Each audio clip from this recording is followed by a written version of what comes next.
Bonjour, aujourd'hui je vais vous faire la correction du BTS ICO Métropole 2015, l'épreuve de 2015 du Métropole. Alors on aura 3 exercices. Le premier c'est sur l'ordonnancement plutôt. Le deuxième c'est l'algèbre booléenne, ce que vous aimez pas. Et le troisième aussi, on a les matrices avec la congruence. Il n'y a que des choses que vous n'aimez pas ici. Alors je vais le corriger dans cette vidéo. J'espère que ça va être bénéfique pour vous. Et je commence par le premier exercice.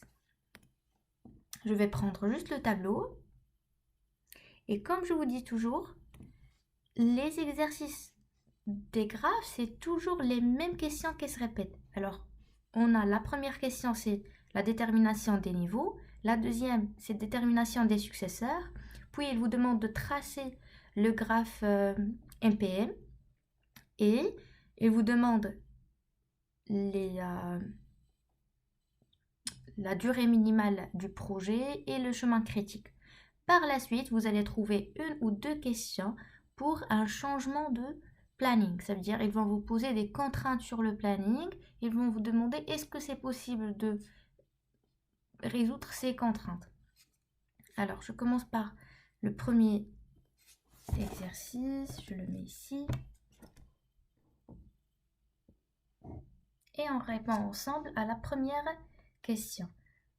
Donner les niveaux. Alors, comment on définit les niveaux? Si vous avez ce tableau-là, c'est très simple. Premièrement, quel est l'élément qui n'a pas de successeur et n'a pas de prédécesseur ici? C'est clair que le A, il n'a pas de prédécesseur. Alors, je le prends. A, c'est le niveau 0. Une fois que je prends le A, je le donne un nom de niveau. Je dois l'enlever de ma table des prédécesseurs. J'enlève ici le A. Maintenant, quels sont les sommets qui n'ont pas de prédécesseur? Toujours la même question.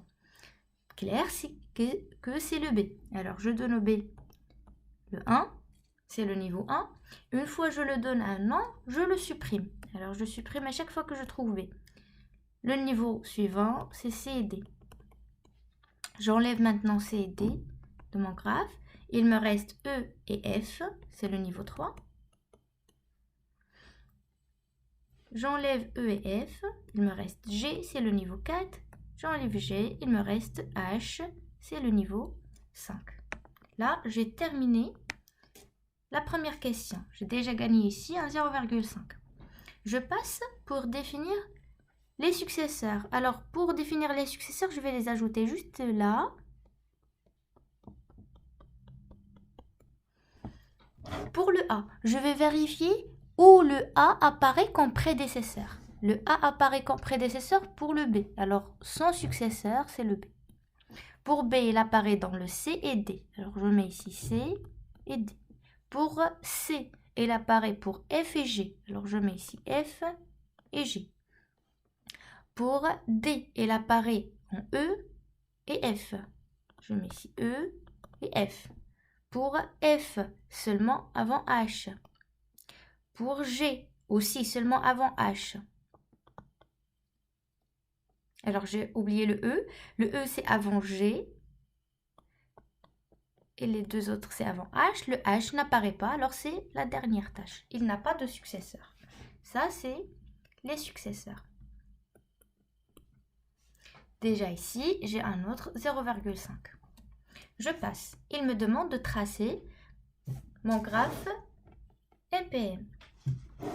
Première étape, c'est que je trace les niveaux. J'ai ici, dans le premier niveau, niveau 0, j'ai A. Puis, j'ai B. Après, on a C et D, sont en parallèle. Je vais mettre ici le C. Et en bas, je mets le D. Juste après, j'ai le E et le F, c'est le niveau 3.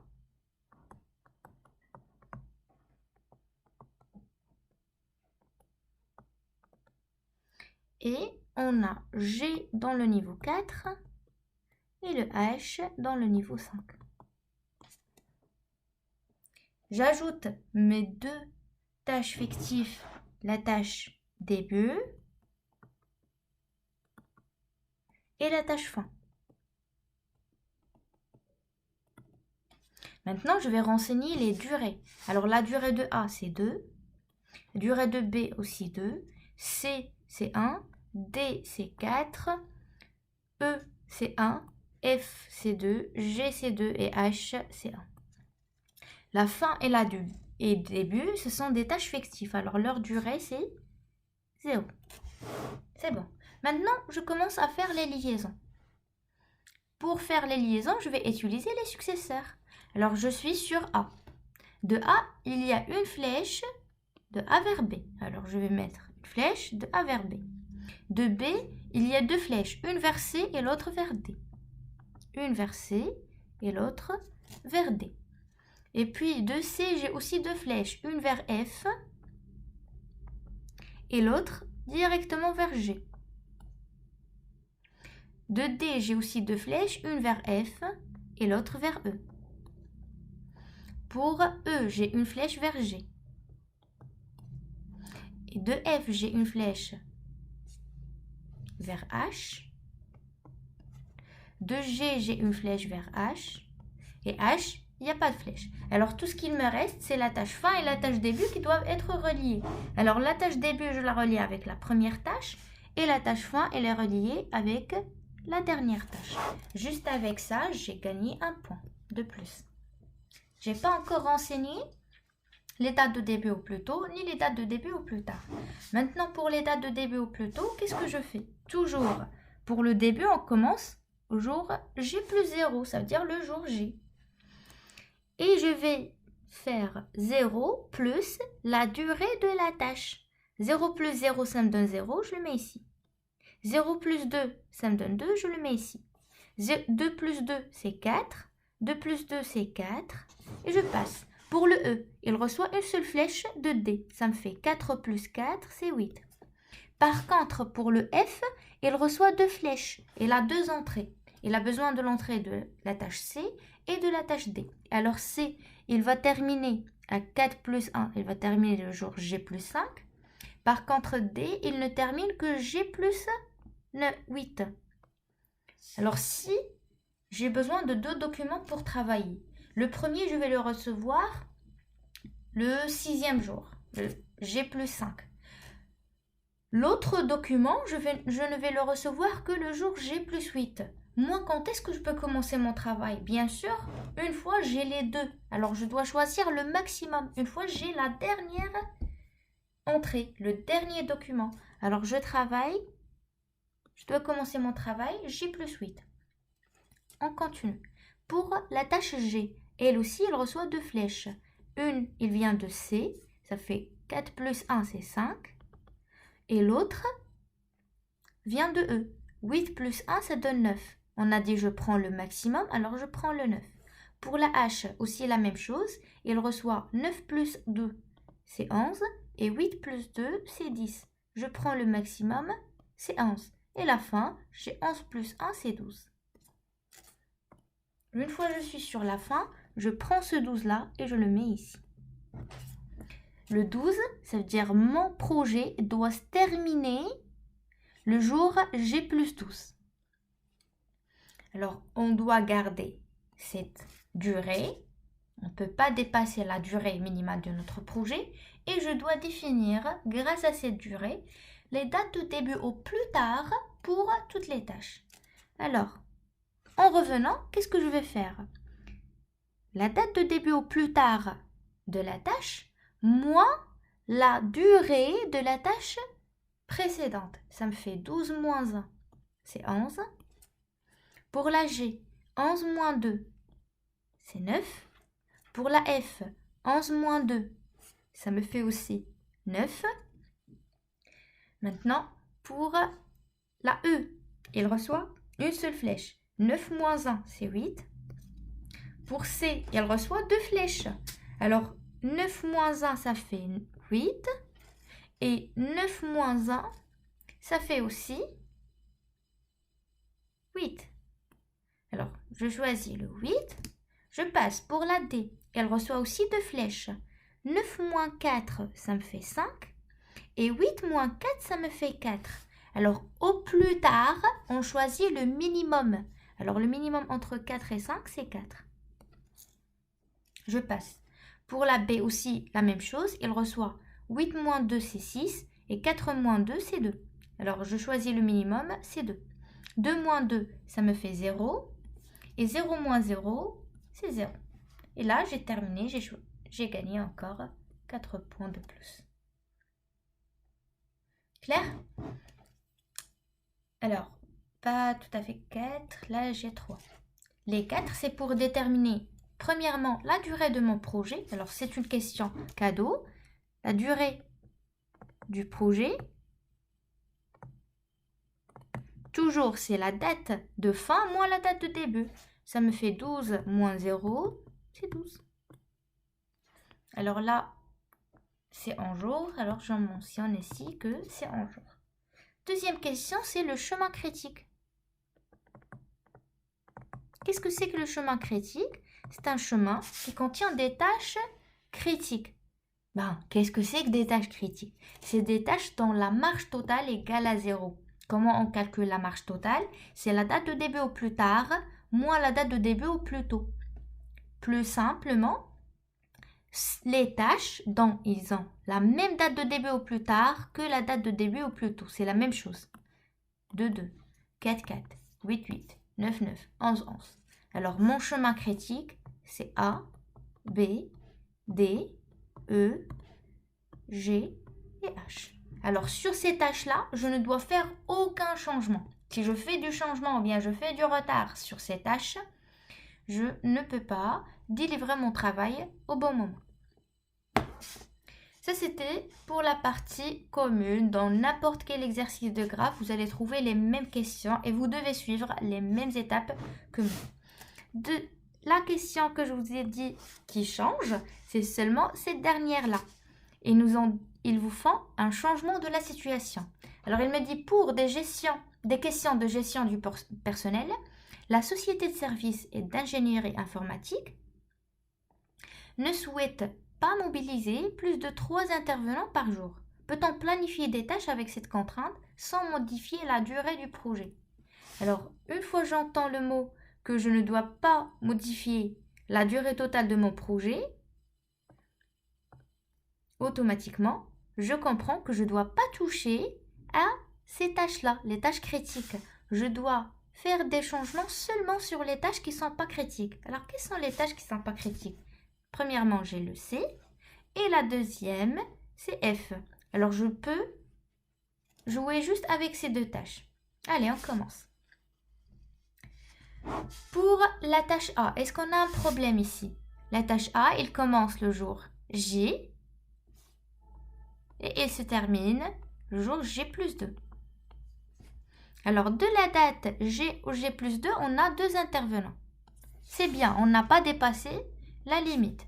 De la date G plus 2 à la date G plus 4, aussi, il n'y a que la tâche B qui est exécutée et j'ai aussi 2 intervenants. C'est bon. Maintenant, le problème, c'est à partir du G plus 4. Du jour G plus 4 jusqu'au jour G plus 8, j'ai ici 2 tâches, la tâche C et la tâche D. Mais la tâche C, il prend un seul intervenant et la tâche D, il prend 3 intervenants. Alors, je vais dépasser le nombre des intervenants alloués dans l'entreprise. Qu'est-ce que je vais faire? Je vérifie sur la tâche C. On voit bien qu'il peut commencer en 4e jour, il peut commencer le jour G plus 4, comme il peut commencer que le jour G plus 8. Alors, de G plus 4 jusqu'à G plus 8, je ne vais pas commencer la tâche C. Je commence que la tâche D. Et j'invite ces 3 intervenants. La tâche C commence le jour G plus 8 et il termine le jour G plus 9. Avec quelle tâche? Quelle est la tâche qui doit absolument commencer le jour G plus 8? Avec la tâche E. Et on voit bien que la tâche E, il demande que 2 intervenants. La tâche C, il demande un seul intervenant. Et on a ici notre limite, on est dans l'ordre. On a 3 intervenants dans l'entreprise. Le jour G plus 9, je vais commencer la tâche F et aussi la tâche G.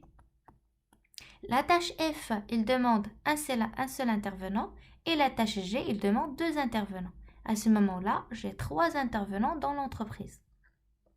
Je termine mon travail le jour G plus 11 et le jour G plus 11, je commence la dernière tâche, c'est la tâche H et j'ai que 2 intervenants. J'espère que cette partie était claire et je vais passer à l'algèbre booléenne.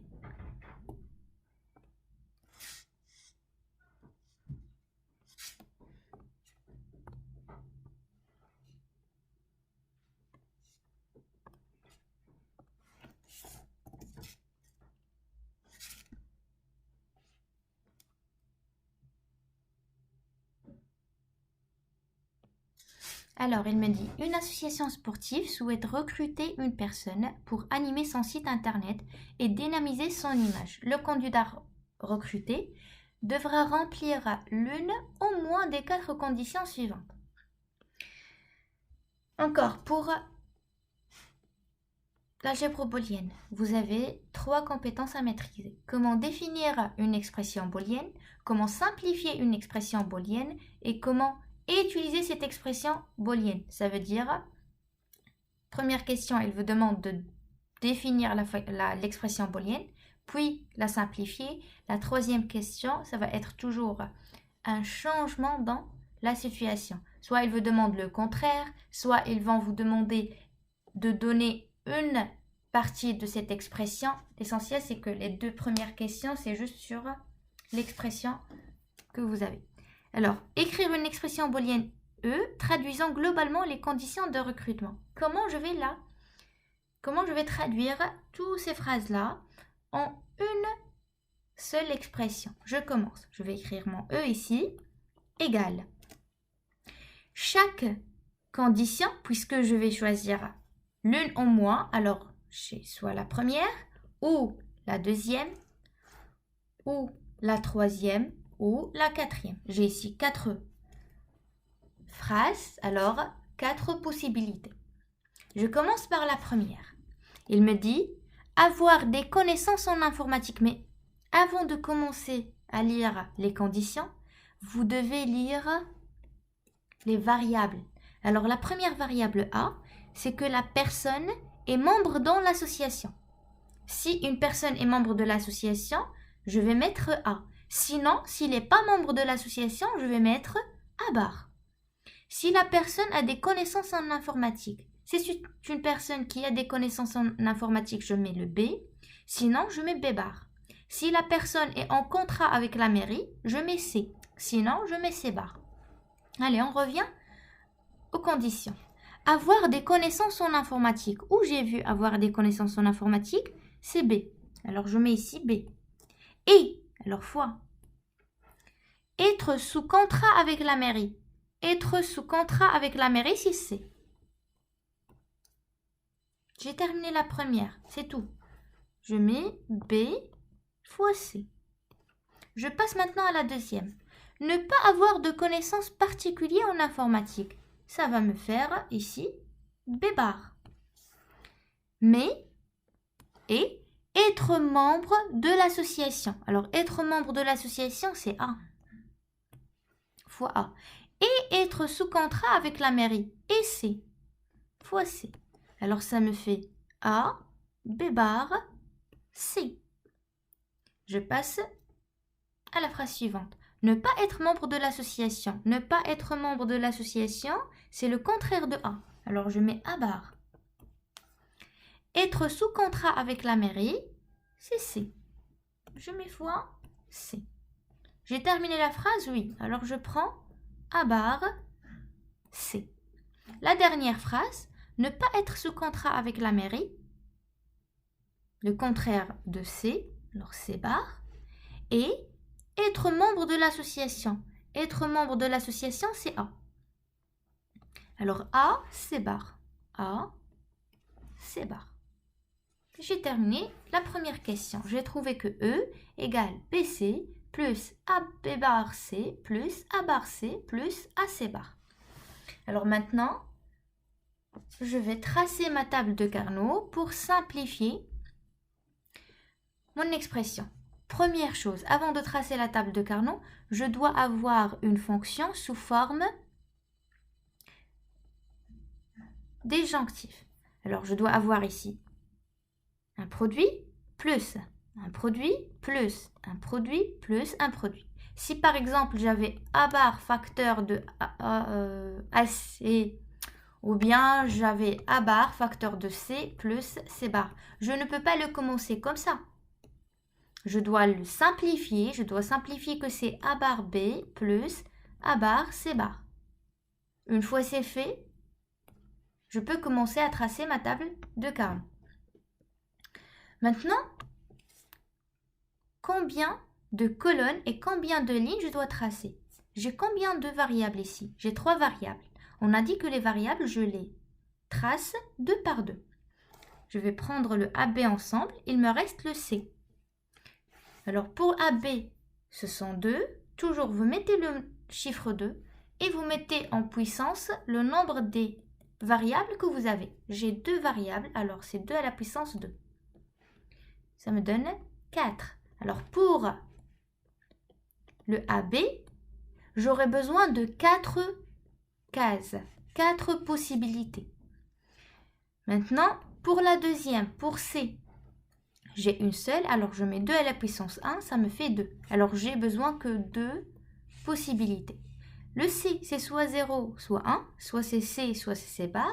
Et le AB, c'est soit 0, 0, soit les deux sont fausses, soit 0, 1, soit 1, 1, soit 1, 0. Alors, vous faites attention, je ne change qu'une seule variable dans chaque passage. Là, j'ai les deux 0. Dans ce passage, j'ai changé juste la valeur de B. Dans l'autre passage, j'ai gardé la valeur de B, j'ai changé la valeur de A. Et pour passer à la dernière case, j'ai gardé la valeur de A et j'ai changé que la valeur de B.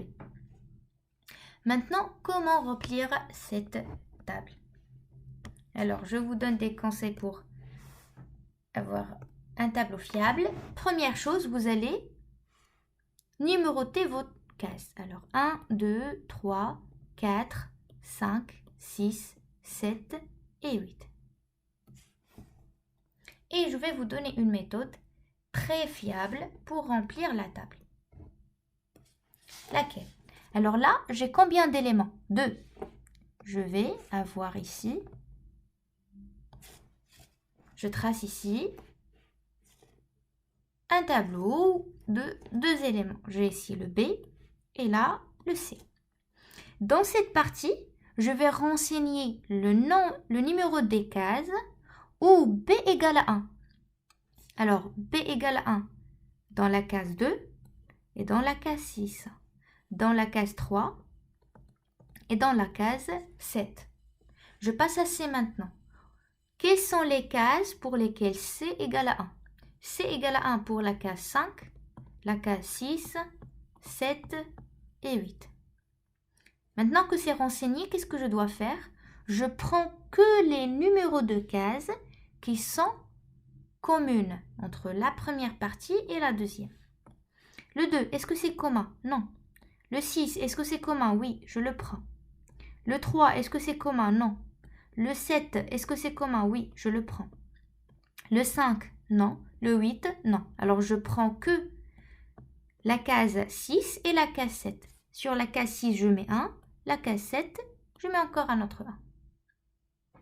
Je passe maintenant à la suivante. J'ai A, B et C.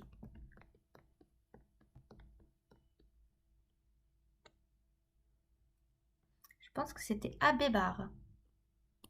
AB bar, C. J'ai maintenant 3 variables. J'ai la variable. J'ai la variable ici, la variable A. Là, la variable B bar. Et là, j'ai ma variable C. Quelles sont les cases pour lesquelles A égale à 1? Alors, A égale à 1 sur cette case, 3 et 7, et dans la case 4 et 8. B bar, ça veut dire B égale à 0. B égale à 0 dans la case 1, la case 5, et aussi dans la case 4 et la case 8. Maintenant, les cases où C égale à 1, c'est la case 5, 6, 7 et 8. Comme on a dit, je prends que les communes. Là, ils doivent être communes dans les trois cases, dans les trois parties. Alors, le 3, est-ce que c'est commun? Non. Le 7, est-ce que c'est commun dans les trois? Non. Il est commun que entre A et C, pas pour le B bar. Le 4, est-ce que c'est commun pour tout? Non. Le 8, est-ce que c'est commun pour tout? Oui, je le prends. Alors le 1, est-ce que c'est commun? Non. Le 5, non plus. Le 4, non. Le 6, non plus. Le 7, non plus. Alors la seule case que je vais prendre, c'est la case 8. Sur la case 8, je mets 1. La suivante, A bar C.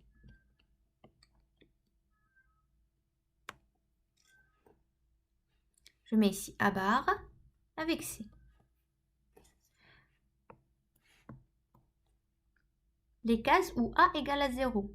J'ai A égale à 0 sur la case 1, la case 5, la case 2 et la case 6. C égale à 1 dans la case 5, 6, 7 et 8. Les communs, c'est seulement le 5 et le 6.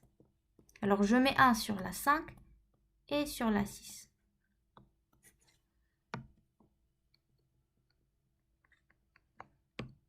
La suivante, j'ai maintenant A, C bar. A, C bar. Les cases pour A égale à 1, c'est la case 3, la case 4, la case 7 et la case 8. Les cases pour C égale à 0, c'est 1, 2, 3 et 4. Je prends les communes, c'est seulement le 3 et le 4 qui sont communes.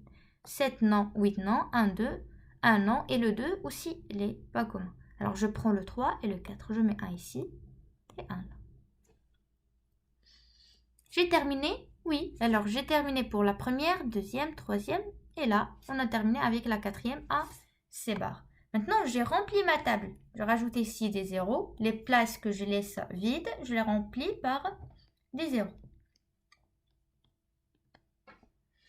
On passe maintenant à la segmentation. Alors, pour faire un segment, il doit être soit il contient 2 1, soit 4 1, soit 8 1, soit 16.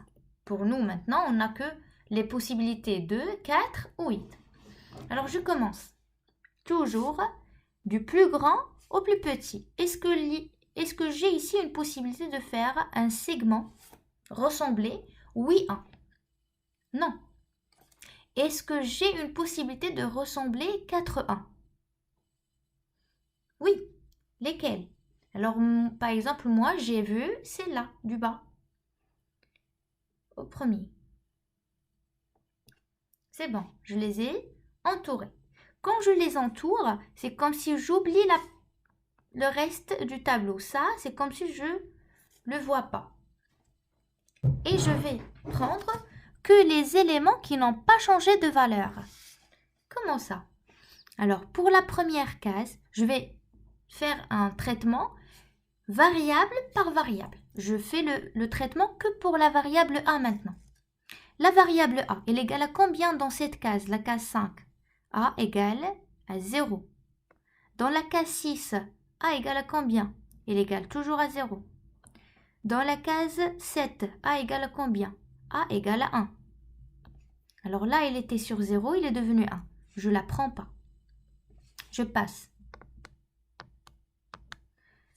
B maintenant. B ici, il était à 0. Sur la 6, B égale à 1. Elle a changé de valeur. Elle était 0, il est devenu 1. Je ne la prends pas. Je passe maintenant à C. C ici égale à 1. Dans la 6, elle égale aussi à 1. Dans la 7, elle égale aussi à 1. Dans la 8, elle égale aussi à 1. Alors C, elle n'a pas changé de valeur. Et quelle est la valeur qu'elle a gardée? Elle a gardé la valeur 1. Alors je prends C égale à 1. C'est C. Si c'était le 0, je prends C bar. Est-ce qu'il y a une autre variable à traiter? Non, on n'a que 3 variables. Alors j'ai terminé avec ce segment. Une fois que je termine avec le segment, je mets un plus. Et je dois chercher un autre segment. Est-ce qu'il y a une possibilité de faire un segment de 8? Non. De 4? Bah oui. Alors c'est 3, 4, 7, 8. Je vais le mettre comme ça. Et je fais le même traitement. Le A ici est égal à 1. Dans la 4 est égal aussi à 1.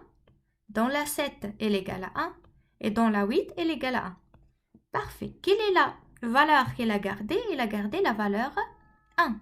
Alors je prends le A. Je passe maintenant au B. B ici est égal à 1. Dans la 4 est égal à 0. Alors c'est pas la peine de continuer. Une fois elle a changé de valeur une seule fois, c'est bon, je ne vais pas le prendre. Je ne prends pas le B. Maintenant pour le C. Dans la 3 elle est égale à 0. Dans la 4 elle est égale aussi à 0. Dans la 7 elle est égale à 1. Alors elle a changé de valeur, je ne prends pas. Et j'ai terminé. Mon E égale C plus A. Ça c'était la simplification de ma fonction booléenne.